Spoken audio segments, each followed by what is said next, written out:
In case y'all don't know who this is Mike Brown Sr., who is the father to Mike Brown. And it just came out that, excuse me, that Mike Brown Sr. is currently requesting $20 million from Black Lives Matter. Black Lives Matter pretty much got started around the time of the murder of Mike Brown. And at first, at its grassroots level, we thought that it was a very good organization to have, until you started to dig a little deeper.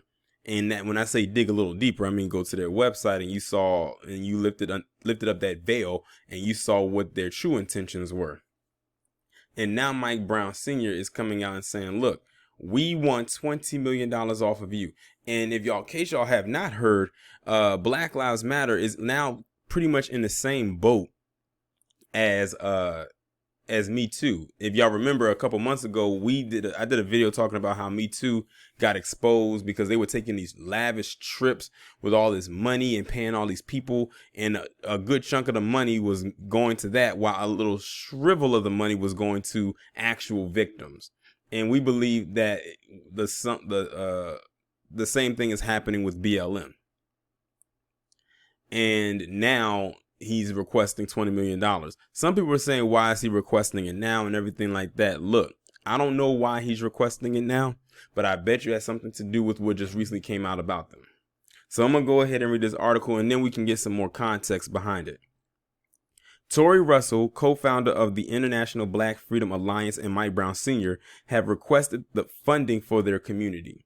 Mike Brown Sr. and local community organizer Tony Russell have demanded the Black Lives Matter organization provide $20 million to continue their work in Ferguson, Missouri. Russell, who co-founded the International Black Freedom Alliance, appeared next to Brown Sr. in a video expanding on their official statement. The IBFA released a series of images and videos via Twitter that clarifies their mission and their reasoning for asking BLM to provide the money. According to the Twitter thread, Brown Sr. has only received $500 from any BLM affiliated group since his son's 2014 killing, despite being a community figure who organizes and supports other families in healing and empowerment. Did you hear that? $500 since 2014. And this so-called organization has racked up millions of dollars since then. This is playing just like Me Too. The demand is in response to news of BLM receiving over $90 million in response to the uprisings launched after the deaths of George Floyd, Ahmaud Arbery, Breonna Taylor, and others. So I kind of figured that's why he was coming out now. On behalf of many activists in the St. Louis area, I'm joined by Mike Brown Sr., the father of Mike Brown Jr. Today, we hold Black Lives Matter accountable, Russell announced in the video. As the Grio reported, Black Lives Matter ended the year 2020 with a balance of more than $60 million, opening up about their finances for the first time. BLM co-founder Patrice Cullors said their goal is to reinvest the money. Is it? And if it is, what are you reinvesting into? Is what we'd like to know. One of our biggest goals this year is taking the dollars we were able to raise in 2020 and building out the institution we've been trying to build for the last 7.5 years. And I'm willing to bet there's more money. I don't want to believe that this is all the money right there. I want to believe that there's more money, but this is the money that they're accounting for right now. Several chapters of BLM across the country have expressed their desire for transparency regarding fundraising in the organization. Cullors responded that things behind the scenes are not what people may assume. Because the BLM movement was larger than life, and it is larger than life, people have made very huge assumptions about what our actual finances look like. Cullors said, according to the Grio. We were often scraping for money, and this year was the first year we were resourced in the way we deserve to be. According to statements revealed in the Twitter thread, organizers and activists have questioned the allocation of funds raised by BLM prior to the news reports in their financial assets. Russell and Brown Sr. and others hope to use the money for the Chosen for Change organization, the Mike Brown Community Center, organizing grants for Ferguson protests and activists, various programs and services in the Black community, and the annual August 9th commemorations of Brown's death. Even before the article, the tweet stated, Mike Brown Sr. and many Black community members have had questions about the money BLM was raising. After the news revealed the substantial donations, Black Lives Matter launched a survival fund for people to apply for 3,000 micro grants of $1,000.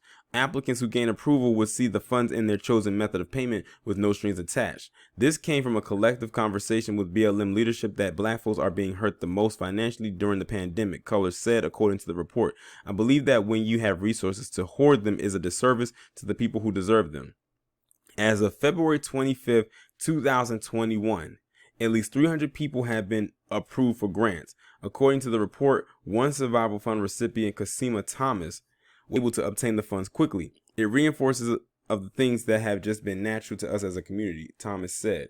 It's a point of pride that's connected to our history of being able to support each other. It's how we show love. Honestly, I think they were going to have other things to do with that money, but then when their finances got exposed, basically to me, it sounds like they're trying to get ahead of something. They don't want to get exposed like how Me Too did. So they're trying to get ahead of a scandal.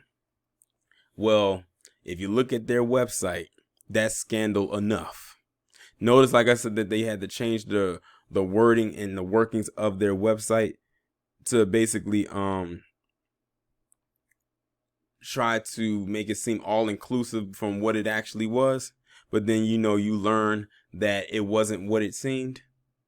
Like how their mission statement and whatnot, how it's pretty much pushing an agenda.